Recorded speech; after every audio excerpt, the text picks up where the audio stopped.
"You'll never sound like you belong here," he said evenly, as if discussing a cartridge replacement, not a surgical alteration of my personality. I froze, my hand already on the conference room door handle. I hadn't even had a chance to sit down.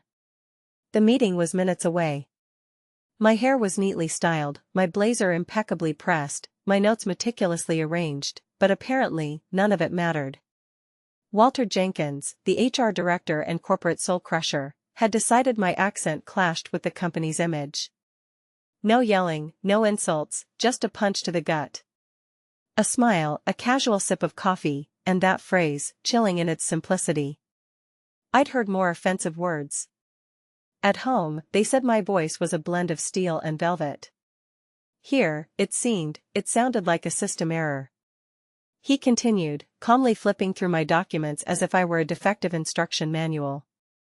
"We just need to refine a few things to meet expectations. Clients want to hear impeccable speech." "You mean American?" I asked, looking directly into his eyes. His lips barely twitched. He remained silent. Without waiting for an invitation, I sank into a chair, opened my laptop, and started recording. A red dot blinked silently, capturing his every word. He went on, pontificating about the importance of flawless service, corporate culture, and how a wrong accent could undermine trust. Trust, of all things. At 15, while my school was being urgently evacuated, I was translating a NATO report on drones in real time. At 21, after the wrong file was mistakenly loaded before the academic committee, I managed to defend my thesis in 2 languages, French and Russian. And at 29, while one of the 3 federal analysts stubbornly mangled my last name, I patiently explained the data triangulation protocols to them. And now they're talking to me about trust? I just nodded, forced a smile, and pretended to take notes. And when Walter, leaning back in his soft leather chair, condescendingly stated, "You could use some voice coaching, just a suggestion," I acted as if I'd heard a revelation. "Thank you," I whispered with feigned surprise. "That's incredibly valuable." Later, in my tiny but impeccably clean apartment, as rational and calculated as my entire life, I replayed his words over and over. Not because I doubted what I'd heard, but to permanently etch the melody of his arrogance into my memory. I wanted to tattoo it behind my teeth, to remember always. After sending the file to the legal department, I accompanied it with only one icy sentence. Pursuant to Section 14B, this is a formal complaint regarding discriminatory statements made by the head of Human Resources. No greetings, no explanations, no softening whatsoever. By morning, I had received confirmation of receipt. By noon, my calendar was empty, as if scorched. At 3:42 p.m., Walter's office blinds were lowered, and his nameplate disappeared, as if he had never existed. I didn't allow myself a single smile. Going up to the roof, I looked at the pale panorama of the city stretched out below and whispered, "Not yet." Because justice isn't a check. It's the foundation on which we build the future. The next morning, a thick cream-colored envelope lay on my desk, precisely in the center. No logo, just my name, handwritten, like an invitation to a wedding I wasn't invited to. The office was eerily silent. Even Tiffany from compliance, who was live-streaming her divorce, didn't say a word when she heard the news from the kitchen. Glances darted away from me as if I were radioactive or holy, as if they were afraid of being burned or defiled. It was hard to breathe in that building. Inside, a waiver of claims, a non-disclosure agreement, and a sum that made my head spin. 6 zeros, 2 commas, enough to forever silence Walter's nasal voice in every corridor. I read it twice. Then a soft laugh escaped, like the sound of a tree breaking when lightning strikes nearby, but you keep holding a cup of hot tea. The calculation was perfect. No apologies, no admission of guilt, just dry legal language generously greased with wealth. They wanted me to disappear. Quietly. With corporate restraint polished to a shine. I didn't sign a single line. I went home, made a hearty soup, and began studying the company's organizational chart again, as if it were a gripping detective novel. That night, I wrote to someone I hadn't spoken to in 4 long years. Clarence Abernathy, the chief engineer, the backbone of the company, the very guy they begged not to retire after the AI implementation. Our paths had crossed slightly in the early, frantic years of the startup, when adrenaline coursed through our veins and an IPO seemed romantic. "It's a bit strange to ask, but how's it going for you?" The reply arrived after a torturous 4 minutes, "Not a bit. Coffee flows like a river, but they're fleecing us for our ambitions." 2 days later, I was already waiting for him at a corner table in the dim light of a bar in the heart of the city. The whiskey burned my throat as we, like surgeons, dissected the company's dirty secrets. He laid everything bare. Walter ruthlessly cut developers' budgets to flaunt the leadership's achievements. The engineering department lost half of its innovation budget, which was squandered on a VR training module that nobody needed. 3 interns fled before their internships were even over. And the most disgusting thing, the back end was going to be dumped on some shady fly-by-night firm in Delaware, without even informing the clients. "Why are you telling me all this?" My question hung in the air. He smirked. In that smile, I saw sharpness, curiosity, and a kind of predatory danger. "Because if you're starting a serious game, I want to be on your team." I didn't even flinch. "Then quit tomorrow. I'll pay your salary for the next 6 months. Complete freedom, no."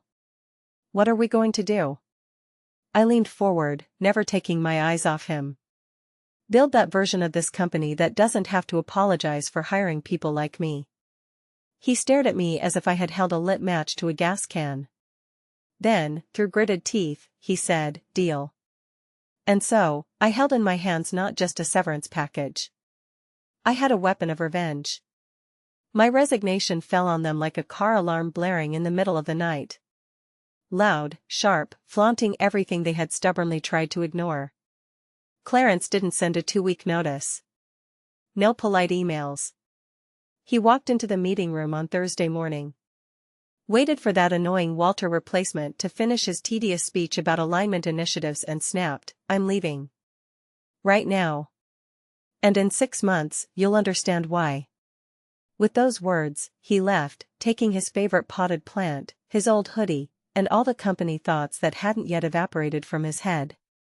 I, on the other hand, didn't put on a showy performance.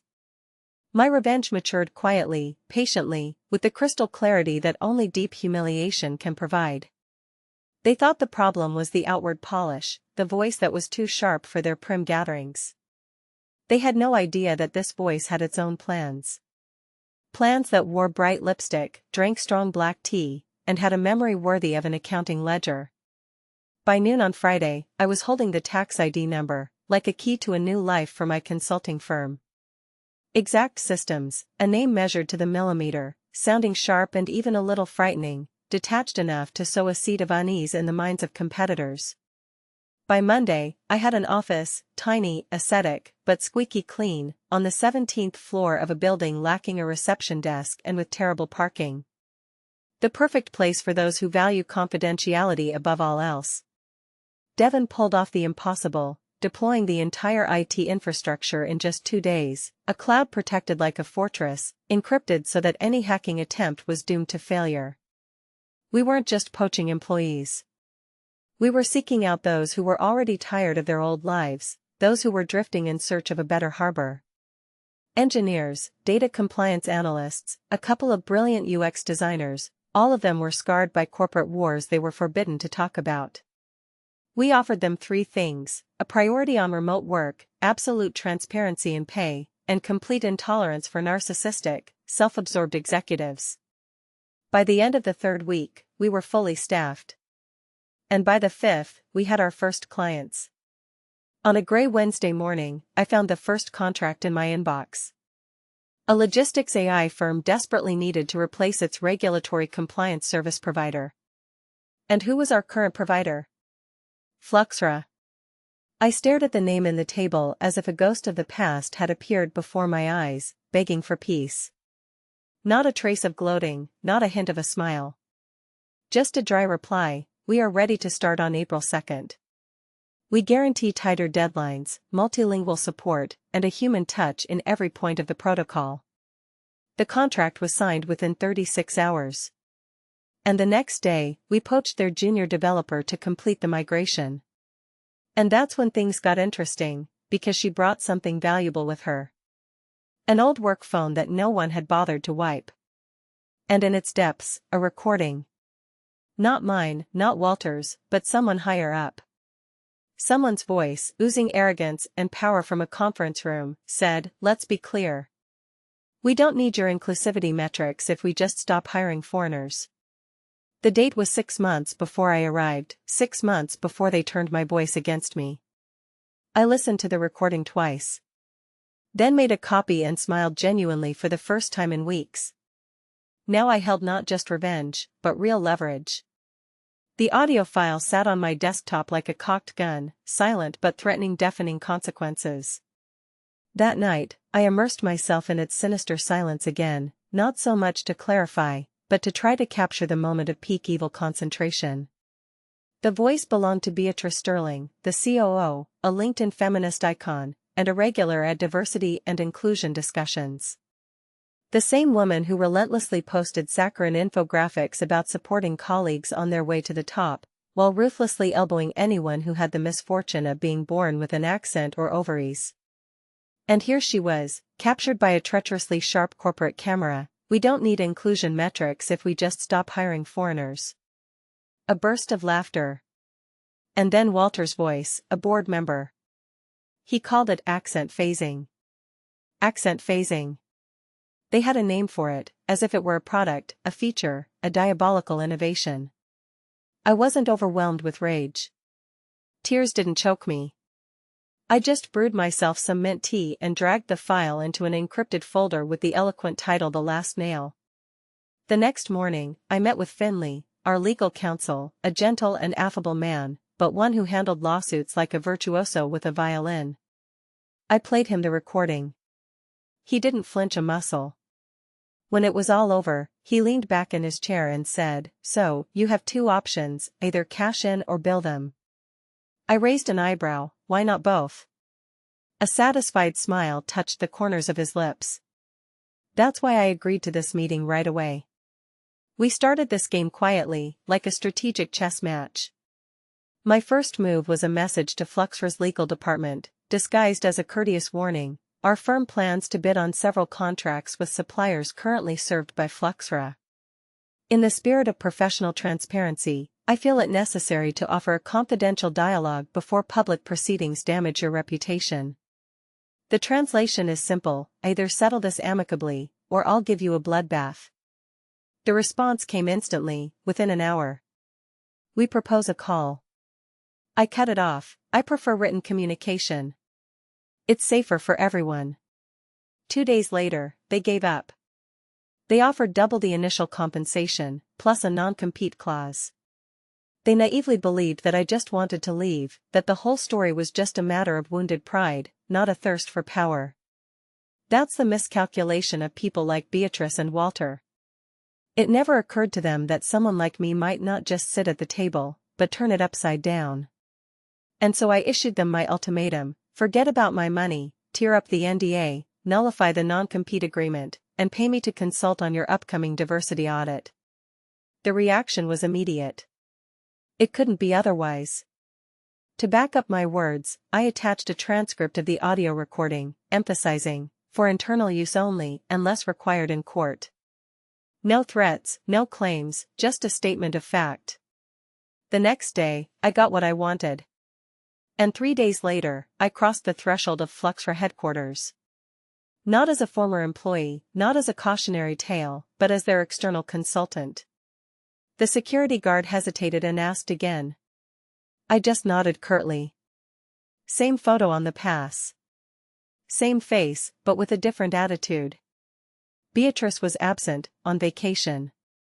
Walter, according to rumors, was looking for a new place. The VP of engineering offered me coffee. I smiled back. "Thank you, no need. I have my own." And in my bag was a contract for our next candidate. Their lead machine learning engineer had already signed it and started working.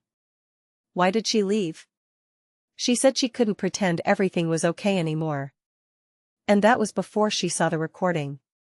The engineer's name was Simone. A genius. Incredible precision. A mind that foresaw problems before they arose. I had barely introduced her to the onboarding protocol when she blurted out, "Do you need a full migration or to tear everything down?" I froze, not knowing what to say. I simply slid Beatrice's recording across the table to her. I watched her eyes hungrily devour the text, running through the lines again and again, more slowly now. Simone's fingers gripped the edges of the paper as if it were a dynamite fuse. She was silent, but there was such power in that silence that it seemed to bend metal. "Make it as efficient as possible," I said, trying to speak calmly. "But keep all the traces." By the end of the week, Simone had quietly extracted every digital artifact she had ever touched within Fluxra's systems, lines of code, proprietary models, internal Slack conversations they'd neglected to archive. She hadn't hacked anything. She just remembered. She had built it. They called it intellectual property. She called it her fingerprint. And we built a new system around it. Better, faster, cleaner. We didn't imitate them. We demonstrated what they could have become if their culture hadn't rotted from the inside out, like overripe fruit behind a glossy boardroom door. I made sure that phrase was highlighted, knowing it would resonate. And it did. Especially with One Fair Analytics, a Fortune 500 company recently burned by Fluxra's opaque contract terms and quiet layoffs. Rumors were swirling that Fluxra was planning to spin off its compliance division into some autonomous firm in Boise. Bad idea, worse timing. I met with Fair's director over espresso and thunder. The skies opened up that day, a torrential downpour, and she arrived in chunky leather boots, with a look that said, "Don't waste my time." I didn't intend to. I smoothly slid our proposal across the table.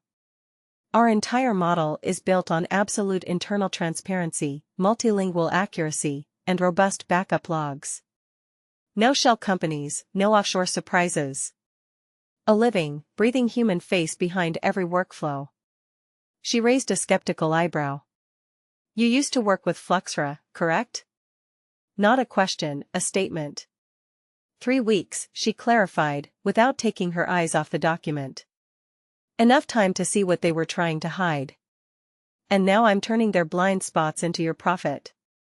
I leaned forward slightly, watching her reaction. My tone was confident, bordering on audacious, and I could see it was making an impression. A wry smile played on her lips, a flicker of undisguised amusement. "Send over the contract. Our boards are sharpening their knives for someone with your bulldog grip." 2 days later, Farron severed all ties with Fluxra with a deafening snap.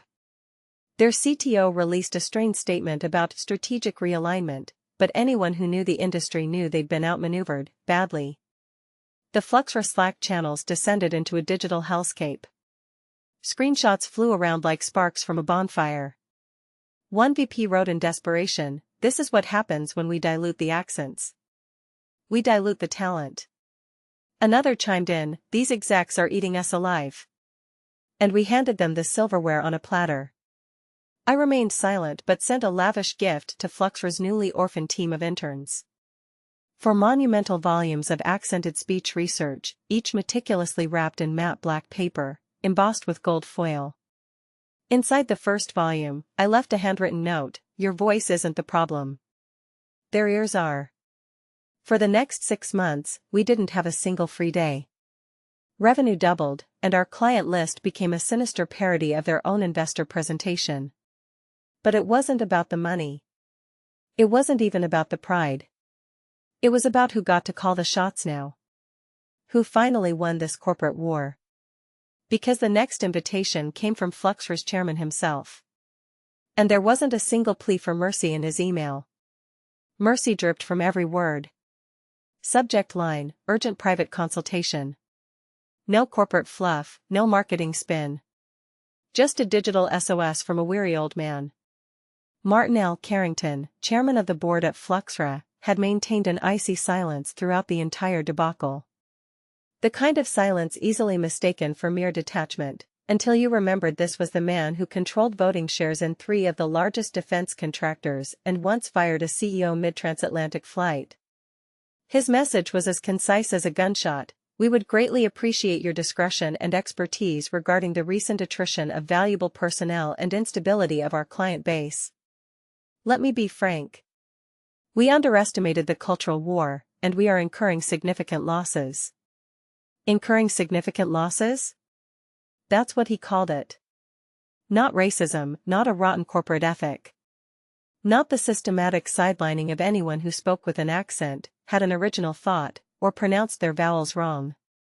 Just losses. I replied with a single sentence, dripping with cold: "I'd be happy to meet with you, on my terms." He, to my surprise, immediately agreed to come to my office, my neutral ground. And, to his credit, he arrived precisely on time. He wore a suit the color of deep night, gold cufflinks glinting in the dim light, and he carried the scent of old money mixed with meticulously sanitized guilt. 2 assistants, like shadows, lingered behind him, avoiding my gaze. He asked for coffee, but I offered only water. When he lowered himself into the chair, I remained standing. My fingers pressed the button on the remote, and the first 14 seconds of the Beatrice Sterling recording filled the room. No preamble, no warning. He flinched as if struck. "This file doesn't exist," he said evenly, struggling to maintain composure. "Which one?" I countered, slowly circling the desk like a predator sizing up its prey. "The audio recording, or the chain of emails I haven't released yet?" He folded his hands on the table, feigning calm. "You've made your point." "No," I replied, my voice firm and unwavering. "I made your products better, your staff stronger, your clients safer. And your point was that someone like me doesn't belong in your boardrooms unless I wear the mask of a compliant translator." He was silent, his lips pressed into a thin line. I continued, giving him no respite. "I know about the Shell contract in Delaware. Beatrice approved 2 vendors in gross violation of GDPR. I know Walter deleted 3 whistleblower emails before your vaunted compliance team could do anything." One of his henchmen visibly winced. Martin let out a long, pained sigh, like a bomb disposal expert defusing a device packed with regret. "What do you want?" he ground out, looking up at me from under his brow. I slid a file across the table to him. 5 pages, grandly titled, "Remediation Proposal for Board-Directed Cultural Recalibration." His hands trembled slightly as he flipped through the pages. Inside were demands: immediate restructuring of their DEI leadership, reinstatement with back pay for 3 wrongfully terminated employees, a board vote to appoint me as lead consultant for all future corporate culture audits, and the buyout of Beatrice's remaining shares to be transferred to a new nonprofit I had established to support multilingual women in tech. He was silent until he reached the last page. Then, in a choked voice, "And what happens if we refuse?" I gave him a radiant smile. "Then the recording gets a professional soundtrack and a subtitle file. And I give it away online, absolutely free." He signed, not just because he had no other choice, but because for the first time in his privileged, press-protected, lawsuit-paranoid life, he had met a woman whose soft accent was backed by the firepower of an artillery battery. His eyes held a mixture of dread and grudging admiration. As he left, he turned in the doorway, tossing back at me, "You know, they're going to hate you for this." I remained standing, leaning against the doorframe, arms crossed. "They already hated me," I replied, "now they're just afraid of me." Fear. It has its own distinct scent. It permeated these corporate corridors, seeping into every corner. It smelled like cheap cologne on a man who's been demoted. Like fresh paint covering up old ethics posters nobody ever believed in anyway. Like the sticky sweat of panic blooming through an expensive bespoke wool suit, tailored for men whose loud titles once bought silence. When my consulting firm's name splashed across the pages of the Wall Street Journal, the Fluxra boardroom transformed into a veritable bunker. What they called a partnership, the media hailed as redemption, a reckoning. But inside Fluxra, the rot was struggling to hold up crumbling walls. Beatrice Sterling was frozen in time. Not fired, not resigned, just suspended in limbo. Reassigned as an internal consultant. No direct reports, no budget, no email access. A queen without a kingdom, surrounded by the people she once taught to weaponize politeness. And Walter, a couple of weeks later, popped up on LinkedIn, all independent coach. Immediately followed by a blog post, creating psychological safety in diverse teams. I stayed silent, but one of our interns couldn't resist. Commented, "Is this satire or penance?" The likes skyrocketed. And Exact Systems, meanwhile, tripled in size. Not because we were slick operators, but because our arguments were airtight. We weren't just talking about diversity, we were engineering it. Our engineers developed dashboards that tracked microaggressions in Slack communications in real time. Analysts created algorithms that recognized changes in voice tone during virtual meetings, considering the demographics of the participants. We weren't asking companies to be better, we were showing them how they were failing every second. Every graph, every warning, every red flag was signed. Truth doesn't need approval to be measured. And then, as rumors spread, a quiet pilgrimage began. Letters, calls, anonymous messages, a flood of revelations from those who had been silenced. Women, immigrants, recent graduates, all sharing their pain. One letter stuck in my mind. I was told that if I wanted a promotion, I had to speak correctly. I thought the problem was me until I saw your interview. You gave me my voice back. I printed it out and carried it with me like a talisman. I still keep it. But not all the letters brought joy. Many came from those who remained at Fluxra, who couldn't leave. Health, visas, children, debts, they were trapped, forced to pretend. That's when I made up my mind. Quietly, strategically, but relentlessly. We created a support fund for those willing to tell the truth, anonymity, fact-checking, legal assistance, all fully paid. And then, a month later, the first sign. A letter from Beatrice, 6 months old, let her think she's won. Let her build her sandcastles. When the time comes, we'll buy everything and destroy it. There it was, proof. Even after the transition, she was plotting, preparing a takeover, using burner accounts, misinforming Fluxra's auditors, recruiting supporters to undermine the reforms from within. She was waiting for me to let my guard down, but I wasn't going to let that happen. The blade was honed to razor sharpness. The board meeting had already begun when I walked in. 8 directors, 2 shareholders, and a lawyer, unsuccessfully trying to hide the sweat on his forehead. Beatrice sat there, as if risen from the dead. Perfectly smooth ponytail, icy manicure, looking like someone who believed a vacation equaled complete absolution. She didn't even bother to stand, just watched from above, like a queen watching a commoner caught in her pearl-encrusted trap. I took my seat. No greeting, no nod. Chairman Carrington cleared his throat, breaking the tense silence. We've gathered to discuss recent concerns regarding overreach by a consultant.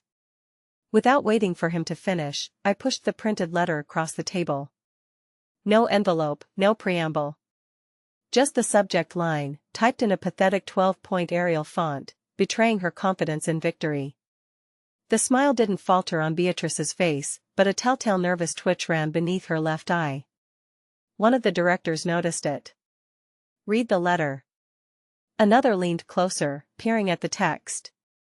And then a quiet, but distinct voice came from the end of the table. I recognize that style. It's a sock puppet account. It matches a series of suspicious logins flagged during the audit. I glanced at Beatrice. She remained silent, as if petrified. Deciding to break the oppressive silence, I said, for the record, the author of this letter isn't just a security risk. She's a cold-blooded saboteur.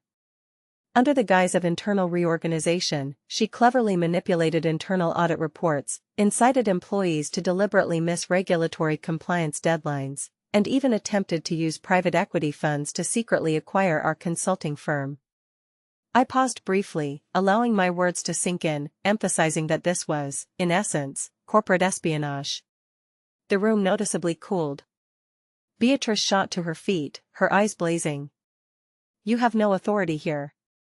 You're just a consultant. In response, I merely smiled slyly. No, let me correct you, I was a consultant. With that, I pulled a second contract from my folder, bearing the signatures of 4 board members, time-stamped. A legally binding document appointing me interim executive director of strategic integrity, granting me authority over all cultural compliance operations, including disciplinary action. This took effect 2 hours ago, I said, feeling the words cut through the air. Beatrice looked from me to Carrington, then to the lawyer. The room was so silent you could hear everyone's heart beating. Without a word, she did the only thing she could. With a straight back, without haste, but without hesitation, she walked out. The door closed behind her almost silently, but in the silence, something felt broken. She was broken. Later, as the city below twinkled with lights like a living organism, I stood by the window, holding a glass of whiskey. On the table lay my wallet and a short, typewritten note, "You made me hear myself again." I read it one last time, feeling the words sink into my soul. There was nothing more to add. I turned off the lights, plunging the room into darkness. They said my accent was unprofessional. Now they call it politics. A voice they were so desperate to silence. But it's a voice that echoes in every boardroom, a voice they fear losing forever.